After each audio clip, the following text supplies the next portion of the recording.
નમસ્કાર. ઓમ વક્રતુંડ મહાકાય સૂર્યકોટિ સમપ્રભુ નિર્વિઘ્નમ કુરુ મે દેવ સર્વકાર્યેષુ સર્વદા. નવું વર્ષ કેવું રહેશે એ વિષય ઉપર આપણે થોડી વાતો ચાલુ કરી છે. અગાઉના એપિસોડમાં આપણે થોડીક આ બાબતે વાતો કરી ચૂક્યા છીએ.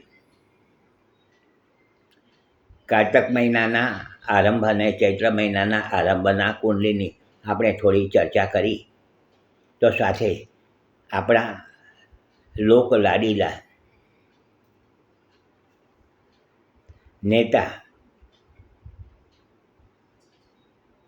શ્રી નરેન્દ્રભાઈ મોદીની પણ વાત તો કરવી જોઈએ કે એમનું વર્ષ આ કેવું રહેશે. તો શ્રી નરેન્દ્રભાઈ મોદીના ગ્રહો મુજબ એમ કહી શકાય કે આ વર્ષ એમને માટે થોડું કપડું રહેવાનું છે.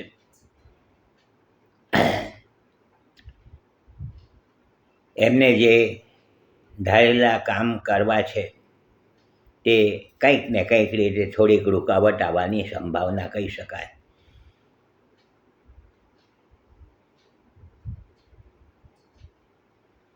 તો સાથે શ્રી નરેન્દ્રભાઈ મોદીના ગ્રહો મુજબ એમ કહી શકાય કે આ વર્ષમાં એમને થોડું સંભાળવાનું સૂચન થાય છે. તો આપણા ગુજરાતના ખૂબ જેને કહેવાય સારા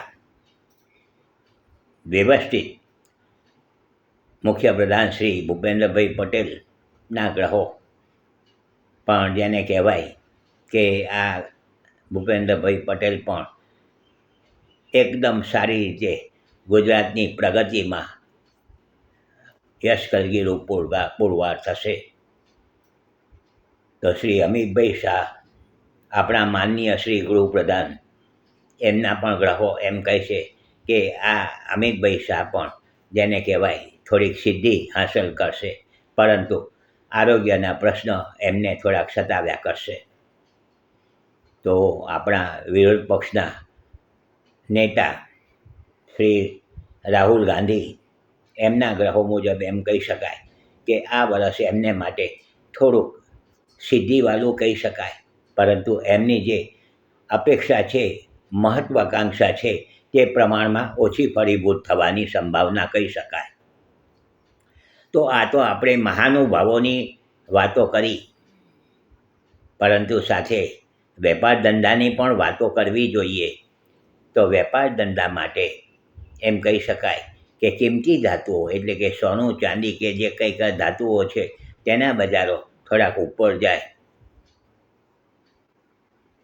ઉપર નીચે થાય, પરંતુ બહુ ઘટવાની સંભાવના ઓછી કહી શકાય. જે લોકો બીજા વ્યવસાયમાં જોડાયા છે, આપણા સુરતની વાત કરું તો સુરતમાં હીરાના વ્યવસાય સાથે જોડાયા હોય એવા વ્યક્તિઓએ હીરો એ શુક્રના તાબામાં આવે છે, શુક્ર ગ્રહ. તો હીરામાં એમ કહી શકાય કે તમે થોડાક સાચવીને બહારના દેશો સાથે કે બીજા લોકો સાથે કામકાજ કરતા હોય, મોટું કામકાજ, તો સાચવીને સંભાળીને કામ કરવાનું સૂચન થાય છે. મોટી મોટી પેઢી કદાચ કાચી પણ પડી શકે છે. જે લોકો જરીના વ્યવસાયમાં સંકળાયેલા છે, તો જરીવાળા વ્યક્તિઓ માટે આજે ધાતુઓની વાત કરી એના લઈને થોડાક સહન કરવાનું આવે, એટલે કે એમની જે અપેક્ષા છે તે પ્રમાણમાં ઓછી ફળીભૂત થાય. તો જમીન મકાન મિલકતના વ્યવસાયમાં જે લોકો સંકળાયેલા છે એવા વ્યક્તિઓને સામાન્ય જેને કહેવાય એવા ફ્લેટો છે, મકાનો છે વેચાય, પરંતુ બહુ ઊંચી કિંમતોના મકાનોને આ તે છે એમાં થોડીક સંભાવના ઓછી કહી શકાય. પરંતુ બહુ તેજીની સંભાવના કહી શકાય એવું દેખાતું નથી, કારણ કે જમીન મકાન મિલકતના વ્યવસાયમાં શનિ અને મંગળને જોવા પડતા હોય છે. તો આ તમામ પાસાઓનો સામાન્ય વિચાર કર્યો છે અને બહુ ટૂંકાણમાં વાત કરી છે, બહુ ટૂંકાણમાં, ઇન શોર્ટમાં. બહુ લંબાવાને લોકોને આજે હવે બહુ લંબાવાની કોઈને સાંભળવાની કે જોવાની બહુ નથી અનુકૂળતા રહેતી. તો આ મેં સામાન્ય વાત કર્યું છે. અને વ્યક્તિગત દરેકને પોતાના વ્યક્તિગત જાણવાની પણ અપેક્ષા હોય છે, તો એને માટે આપણે વાત કરીશું. જોતા રહેજો. અને આ બધા જે એપિસોડ કર્યા છે નવા વર્ષના કેવું રહેશે એ તમને જો ગમ્યા હોય તો તમે લાઈક કરજો, શેર કરજો, બીજાને જોવાની ભલામણ કરજો. હસમુખલાલ ઝવેરીના સૌને નમસ્કાર. જય શ્રી કૃષ્ણ. ઓમ નમઃ શિવાય.